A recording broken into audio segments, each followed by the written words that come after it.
नमस्कार मंडळी, श्री स्वामी समर्थ. स्वागत आहे तुमची माझी या यूट्यूब चॅनलमध्ये. आजचा दिवस तुम्हाला खूप छान सुखाच्या आनंदाच्या जाऊ हीच मी स्वामींच्या चरणी प्रार्थने करते. यंदा 3 जून म्हणजे बुधवारी. उद्या आहे संकष्टी चतुर्थी. अधिक मासातली येणारी संकष्टी चतुर्थीला विभवन संकष्टी चतुर्थी असे म्हणतात. ही चतुर्थी 2-3 वर्षांनी एकदा येतं. हा दिवस अधिक मासात येतं असल्यामुळे या दिवशी भगवान गणेशांच्या विधिवत पूजा निम्रता केल्याने बाप्पा प्रसन्न होऊन मनोकामना पूर्ण करतात.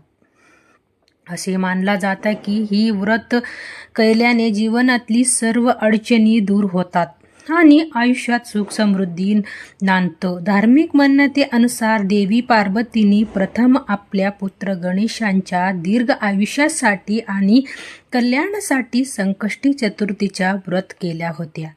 तेव्हापासूनच हे व्रत सुखी मानसिक शांती, यश आणि अडथळ दूर करण्यासाठी विशेषतः फलदायी मानलं जातं. या दिवशी भगवान गणपतीची पूजा केल्याने घरातली नकारात्मकता ऊर्जा दूर होतं आणि कुटुंबात सुख शांती टिकून राहतं. तसेच गणपती बाप्पांच्या कृपेने आपल्या सर्व इच्छा मनोकामना पूर्ण होतात. संकष्टीचं ही व्रत सूर्योदयापासून सुरू होतं आणि चंद्रदर्शन झाल्यानंतरच पूर्ण होतं. म्हणूनच चतुर्थीच्या दिवशी चंद्र पाहणे खूप महत्त्वाचं मानलं जातं. चंद्र पाहिल्यानंतर हे व्रत संपतो व पूर्ण होतं. संकष्टी चतुर्थीच्या दिवशी चंद्रोदय हा रात्री 10:04 होणार आहे. उपवास करण्याची या दिवशी चंद्रोदयांचे दर्शन घेऊन त्यांना दूध व जल अर्पण करायची आहे. चंद्रदेवाच्या पूजा करून झाल्यानंतर गणपती बाप्पांच्या पूजा व आरती करावी आणि मग व्रत सोडावी. असा केल्याने कुंडलीतल्या चंद्राच्या स्थिती मजबूत होतं. जीवनातली सुख आणि शांती नांदतं. धार्मिक दृष्टीनं हा दिवस अतिशय महत्त्वाचा असल्यामुळे या दिवशी काही प्रभावी उपाय आणि सेवा देखील केला जातं आणि म्हणूनच संकष्टी चतुर्थीच्या दिवशी तुम्ही व्रत नाही केलं तरी चालेल, पण ही फूल कुठे दिसली तर अजिबात सोडू नका. हे फूल आपल्या घरी घेऊन हे फूल आपल्या घरी आणल्यामुळं आपली कितीही कठीणातली कठीण इच्छा तर पूर्ण होणारच आहे. पण फक्त 24 तासामध्ये आपल्या घरामध्ये असणारी जेवढं पण नकार सकारात्मकता इडा नजरबांध नष्ट होऊन आपल्या संपूर्ण कुटुंबाच्या भरभरून अशी प्रगती होणार आहे. तर ते कोणत्या फूल आहे, कोणत्या वेळात आणायचे आहे याबद्दल सविस्तर माहिती अशी मी तुम्हाला या व्हिडिओमध्ये देणार आहे. तर व्हिडिओ पूर्ण पहा आणि जर चॅनलला नवीन असेल तर चॅनलला सबस्क्राईब करा आणि शेजारी बेल आयकॉनला सुद्धा प्रेस करा, जेणेकरून तुम्हाला माझ्या नवीन व्हिडिओच्या नोटिफिकेशन मिळत राहील. संकष्टी चतुर्थीच्या दिवशी आपण सकाळी ब्रह्ममुहूर्तावर उठायची आणि अंथरूणमध्येच गणपती बाप्पांच्या स्मरण करायची आहे आणि दिवसाला सुरुवात ही करायची आहे आणि यानंतर स्वच्छ स्नानही करायची आहे. जर शक्य झाली तर या दिवशी लाल किंवा पिवळ्या रंगाच्या वस्त्र परिधान करा. यानंतर आपल्याला सर्वप्रथम देवघरामधला दिवाही प्रज्वलित करून घ्यायचा आहे, कारण कोणतेही सेवा किंवा कोणतेही उपाय जर आपण अग्नीच्या साक्षीने केली तर त्यामध्ये आपल्याला निश्चित सफलताही प्राप्त होतं असतं. यानंतर आपल्याला सूर्योदयाला जल अर्पण करायची आहे आणि आपल्याला विधिवत देवपूजाही करून घ्यायची आहे. जर तुमच्याकडे गणपती बाप्पांच्या मूर्ती असेल तर त्यांना तामणमध्ये घ्यायची आणि त्यावर आपल्याला जलाभिषेक किंवा पंचामृताने अभिषेक हा करायची. 11 पळी पाणी आपल्याला गणपती बाप्पांवर अर्पण करायची आहे. प्रत्येक पळी पाणी अर्पण करताना आपल्याला ओम गणपतये नमः या मंत्राचा जप करायची आहे आणि यानंतर गणपती बाप्पांच्या मूर्तीला स्वच्छ पुसून पुन्हा त्यांच्या स्थानावर ठेवायची आहे. गणपती बाप्पांना हळदी कुंकू अक्षदा धूप दीप अगरबत्ती गणपती दाखवून घ्यायची आहे. यानंतर ना जे तीर्थ आपण तयार केले आहे ते आवर्जून आपल्या मुलांना प्यायला द्यायची आहे. असा हे गणपती बाप्पांचा जलाभिषेक केल्याने तीर्थ आपल्या मुलांना प्यायला दिल्यामुळे त्यांच्या बुद्धीमध्ये बरेच प्रमाणामध्ये वाढही होत असतं.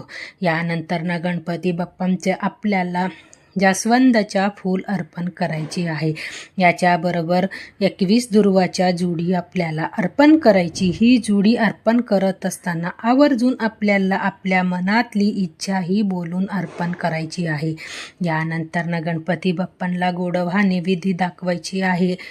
तरी तुम्ही लाडू मोदकांच्या नैवेद्य दाखवू शकता किंवा अगदी तुम्ही गूळ खोबऱ्याच्या नैवेद्य दाखवलं तरीही चालणार आहे.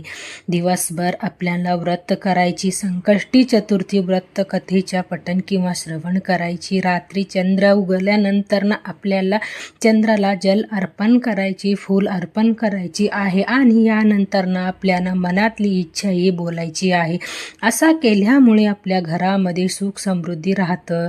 त्यानंतरच आपल्याला व्रतही सोडायची आहे. जास्वंदीचं फूल म्हटलं की आपल्या डोळ्यासमोर सर्वप्रथम येतं की म्हणजे आपल्या लाडक्या गणपती बाप्पांच्या, कारण गणपती बाप्पा ही फूल अतिशय प्रिय आहे.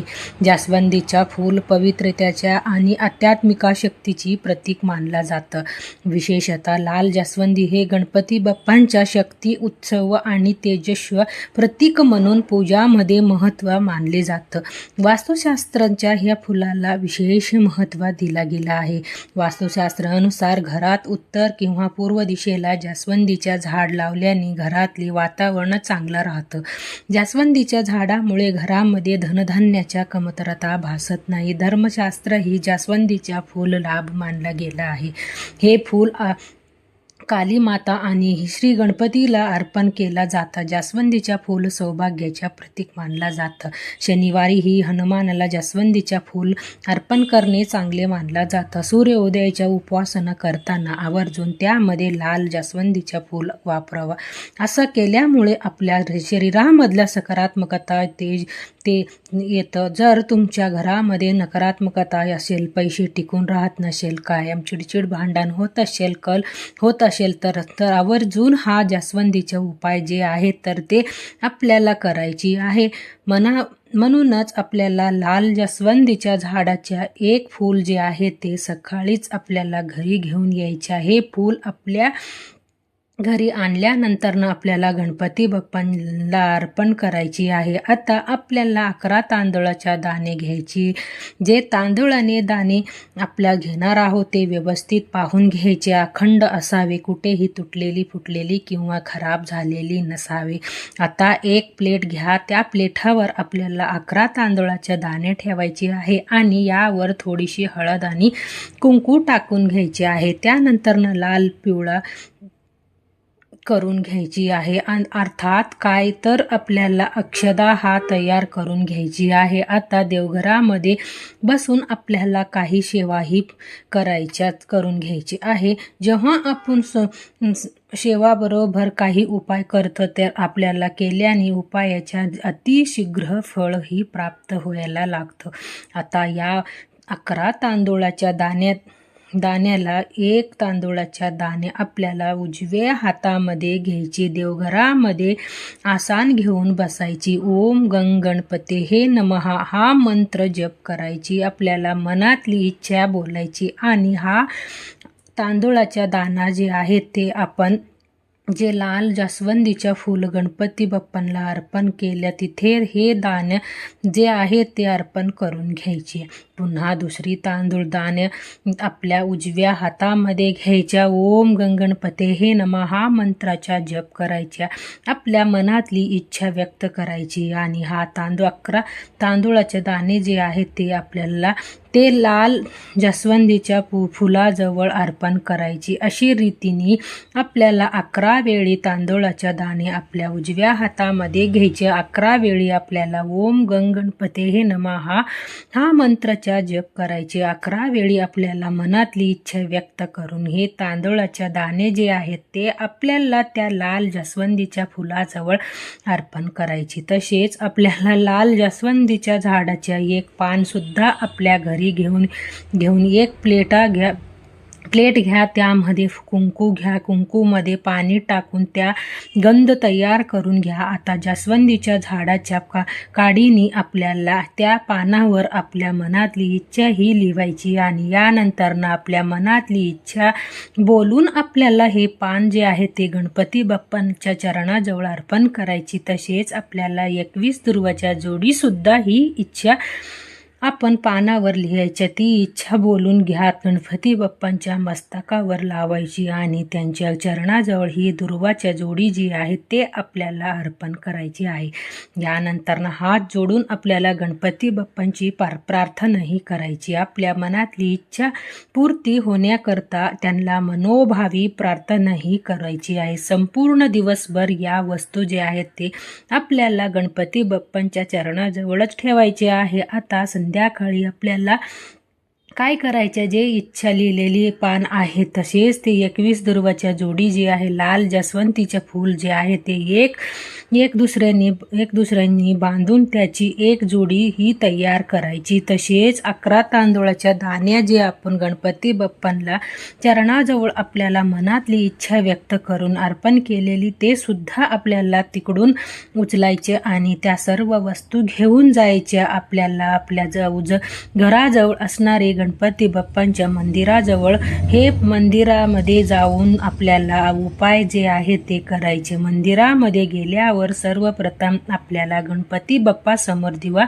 प्रज्वलित करून घ्यायचे आहे. त्यांची हळदी कुंकू अर्पण करून घ्यायचे आहे. गोडावा नैवेद्य द्या गेली असेल तर ते अर्पण करायचे आहे. यानंतर जी इच्छा लिहिलेली पानाची दुर्वा आणि जास्वंदीच्या फुलाची जोडी जी आहे ते आपल्याला गणपती बाप्पांच्या मस्तकावर लावायची आणि आपल्या मनातली इच्छा व्यक्त करून त्यांची चरणाजवळ अर्पण करायची आहे. तसेच 11 तांदूळाचे दाणे सुद्धा आपल्याला आपल्या मनातली इच्छा व्यक्त करून गणपती बाप्पांच्या चरणावर आपण अर्पण करायची. संकष्टी चतुर्थीच्या दिवशी हा उपाय मंदिरामध्ये जाऊन करायची विशेष महत्त्वही दिलं जातं, कारण संकष्टी चतुर्थीच्या दिवशी नेहमीच तुलनेने 1,000,000 जास्ती गणेश तत्व जे आहे कार्यरत असतात आणि जेव्हा